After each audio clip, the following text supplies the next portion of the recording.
Suka bingung kita sama kata resolusi. Apa betul kita itu harus punya resolusi setiap tahunnya? Karena dari tahun yang udah resolusi itu nggak selesai 1 tahun kita. Kadang 1 bulan, 2 bulan udah lupa, bahkan udah hilang resolusinya.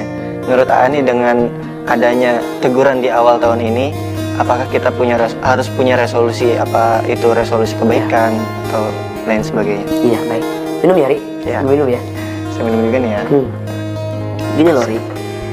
Jadi intinya bahwa resolusi itu kan gak harus nunggu tahun baru sebenarnya.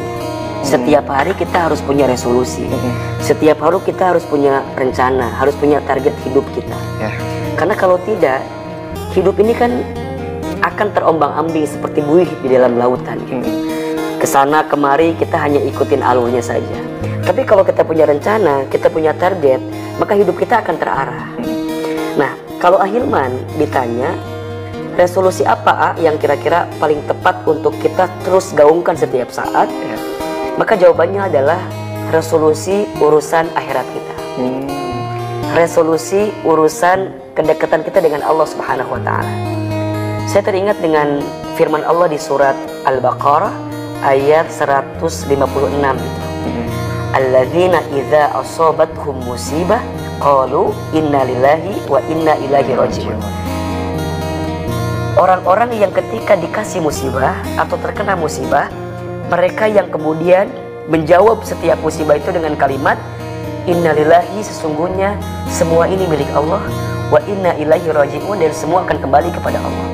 Maka sebenarnya value yang paling utama, resolusi dalam hidup kita, perbaikan setiap saat adalah bagaimana cara kita benar-benar mendekat kepada Allah.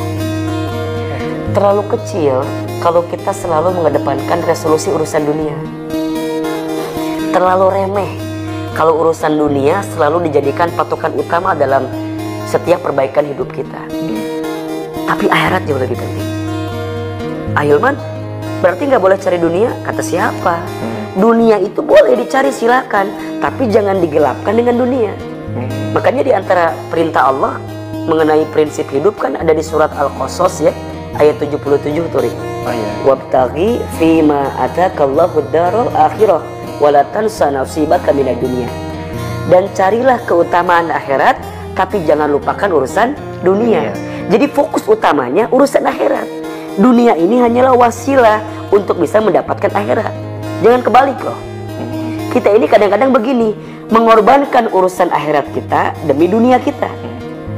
Bener gak? Betul lah. Banyak orang yang sibuk dengan urusan dunia sehingga akhiratnya lupa. Betul. Orang sibuk usaha, sholatnya lupa. Orang sibuk bekerja, gak pernah kajian, nuntut ilmu, taklim, sehingga ilmunya gak dicas lagi, hatinya gak dicas lagi, imannya gak dicas lagi.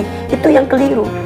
Dunia silahkan dicari, tapi dunia ini menjadi wasilah untuk mendapatkan akhirat kita. Jadi resolusi itu harus, Ahilman, harus. Dan gak harus nunggu awal tahun.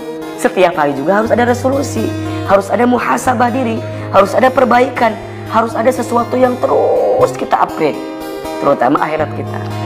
Misal hari kemarin bagaimana tahajud kita, terlewat apa enggak, duha kita, infak kita, baca Quran kita, itu yang harus kita perbaiki. Jangan sampai kita masuk dalam kategori yang Nabi sampaikan dalam sebuah hadisnya yang diriwayatkan oleh Imam Al-Hakim. Itu bagus sekali hadisnya. Kata baginda Nabi, barang siapa yang kualitas hidupnya hari ini lebih baik daripada hari kemarin, maka dia orang beruntung. Barang siapa yang kualitas hidupnya hari ini sama saja dengan hari kemarin, dia orang yang rugi. Barang siapa yang hari ini kualitas hidupnya lebih buruk dari hari kemarin, dia adalah orang yang dilaknat celaka.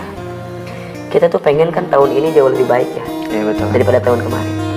Dan di antara yang harus lebih baik adalah bekal kita untuk berjumpa dengan Allah Subhanahu wa Ta'ala. Kebanyakan di antara kita itu kalau resolusi kebanyakan urusan dunia kan? Iya nggak sih? Betul lah. 2020 harus punya tabungan. Punya tabungan sekian rupiah. Harus jalan-jalan kemana? Kadang kita lupa tuh ada resolusi-resolusi yang dalam konteks akhirat kita. Atau mungkin itu sebabnya resolusi itu misalkan baru bulan Januari, Februari udah nggak tercapai gitu. Jadi wajar. Ya nggak apa-apa, maksudnya kan semua ada zona waktu masing-masing. Lebih baik kita membuat rencana dan gagal daripada kita tidak membuat rencana dan ujungnya gagal juga. Ya. Minimal dengan membuat rencana kita punya patokan. Makanya dalam sebuah ungkapan bahasa Arab kan disampaikan begini, i'mal lidunyaka ka'annaka ta'isu abada wa'mal li akhiratika ka'annaka tamutu goda, kan gitu. Ya. Hiduplah, berbuatlah kamu untuk urusan duniamu seakan-akan kamu akan hidup selamanya. Tapi ingat juga urusan akhiratmu, seakan-akan kamu akan mati esok hari. Jadi kalau Ahilman selalu mengembalikan kepada ujung kehidupan dunia ini, yaitu kematian. Banjir, longsor, tsunami mengajarkan kepada kita bahwa semua di antara kita akan ketemu zona waktu berakhirnya. Kalaupun kita hari ini diberikan kesempatan hidup oleh Allah, yakinlah bahwa kita akan tetap dikembalikan kepada Allah. Kita sedang diajarkan untuk memperbaiki diri, diajarkan untuk bermuhasabah diri. Kalau sudah bermuhasabah, lanjut level kedua, namanya muraqabah. Muraqabah itu artinya mendekatkan diri kepada Allah. Apa puncak muraqabah itu? Iman, semakin yakin kepada Allah. Setelah iman, apa puncaknya? Ibadah, amal soleh. Kalau ibadahnya sudah baik, apa buahnya? Akhlakul karimah. Kita ini barangkali selama ini lebih sibuk ngurusin akhlak orang lain, tapi kita nggak pernah berkaca dengan akhlak kita sendiri. Kemudian Allah ngujilah kita dengan musibah dan ujian itu. Sok Ahilman tanya, sekarang itu orang lebih banyak yang merasa soleh atau yang merasa salah? Merasa soleh. Sekarang orang lebih banyak amalannya sudah banyak, merasa amalnya sudah sempurna. Padahal mohon maaf, kita itu dihargai, dihormati satu alasannya, karena Allah nutupin aib-aib kita. Seandainya aib kita dibuka selama tahun 2019 kemarin, rasanya malu kali diri ini. Makanya Allah berikan kesempatan tahun ini. Ayo kita berbenah. Kalau sudah muraqabah, lanjut level yang paling tinggi, namanya mujahadah. Dia serius, benar-benar serius di jalan Allah Subhanahu wa Ta'ala. Jangan nanggung kalau dekat sama Allah. Jangan nanggung kalau serius ibadah di hadapan Allah. Karena barang siapa yang bersungguh-sungguh di jalan Allah, lanahdiyannahum subulana, Allah akan berikan jalan keluarnya. Musibah kemarin memang mengagetkan, karena curah hujan sangat tinggi, sering membandingkan dengan banjir-banjir yang kemarin gak seberapa. Ini luar biasa. Ayo deh, mujahadah, serius mendekat kepada Allah. Seberat apapun musibah di awal tahun ini, yakinlah Allah akan balas dengan senyuman di sepanjang tahun 2020 ini. Tapi kalau kita nggak bisa mengambil pelajaran dari musibah yang datang di awal tahun ini, maka sayang aja, sepanjang tahun ini kita tidak akan berbenah untuk mendapatkan kebaikan-kebaikan. Jadi ya 2020 sudah mulai masuk awal-awal tahun ini. Ya. Sekarang Pak Hari, Ahilman tanya udah punya resolusi belum 2020? Insya Allah habis ini saya langsung buat resolusi. Nah, apa yang pertama? Resolusi apa? Adalah akhirat. Akhirat. Baru setelah itu dunia mengikuti. Dunia ngikut. Ya. Saya mau beli tanah, beli rumah yang lebih besar, agar 2 kamarnya saya pakai buat anak yatim. Tuh. Jadi orientasinya bukan hanya sekedar dunia, tapi dia menambah orientasi akhiratnya. Karena kalau itu yang kita lakukan, Allah pun akan nolong kita. Kalau enggak, kita hanya akan terombang-ambing dengan dunia itu. Ayo Pak Hari, tetap 2020 ini belum nikah kan? Belum. Doain dong. Nikah itu resolusi akhirat tuh. Resolusi akhirat? Iya dong. Masya Allah. Coba kalau belum nikah sama setelah nikah, ibadahnya beda apa enggak? Nggak tahu deh. Beda dong. Kalau udah nikah, ibadahnya lebih khusyuk. Oh gitu ah? Iya. Tahajudnya ada yang nemenin, doanya ada yang ngencengin, baca Qurannya ada yang nemenin. Kalau jomblo, sorry to say, agak susah ibadahnya. Ya kan kalau udah nikah lebih khusyuk. Udah, resolusi akhiratnya perbaiki urusan kita dengan Allah, nikah. Oh, nikah bisa jadi resolusi? Bisa dong, 2020. Ya minimal calonnya udah kelihatan.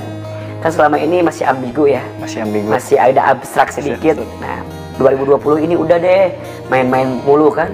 Udah cukup pilih satu, gak usah kemana-mana, fokus dengan satu tujuan, fokus dengan satu orang. Ya, ayo, mudah-mudahan tahun ini lebih baik daripada tahun kemarin. Dan kita doakan juga, Ri, mudah-mudahan saudara kita yang terkena banjir kemarin, yang terdampak banjir, Semoga Allah berikan kekuatan, Amin. berikan kesabaran, berikan keikhlasan, dan tentunya Allah ganti dengan yang lebih baik. Amin. Ada doa yang Rasul ajarkan tuh sama kita ketika dikasih musibah.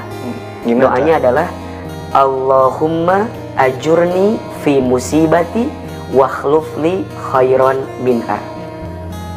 Ulangi ya. Allahumma ajurni min fi musibati musibati wakhlufli khairan minha. Ya Allah, berikanlah pahala untuk musibah yang menimpaku, dan gantilah semua yang hilang daripadaku dengan sesuatu yang lebih baik. Mudah-mudahan doa ini menjadi kekuatan buat kita semua. Amin. Dan kita menatap tahun 2020 better than before. Amin. Lebih baik daripada sebelumnya. Teman-teman sekalian, jangan lupa terus saksikan Ngeteh Ngobrol tentang Hidup bareng Ahilman. Insyaallah di episode selanjutnya kita akan membahas persoalan kehidupan yang lainnya. Pak Adi, terima kasih sudah hadir di sini. Semoga teman-teman mendapatkan manfaat dari obrolan kita di pagi hari ini. Assalamualaikum warahmatullahi wabarakatuh. Jangan lupa ngeteh hari ini. Minum, Ri. Ya.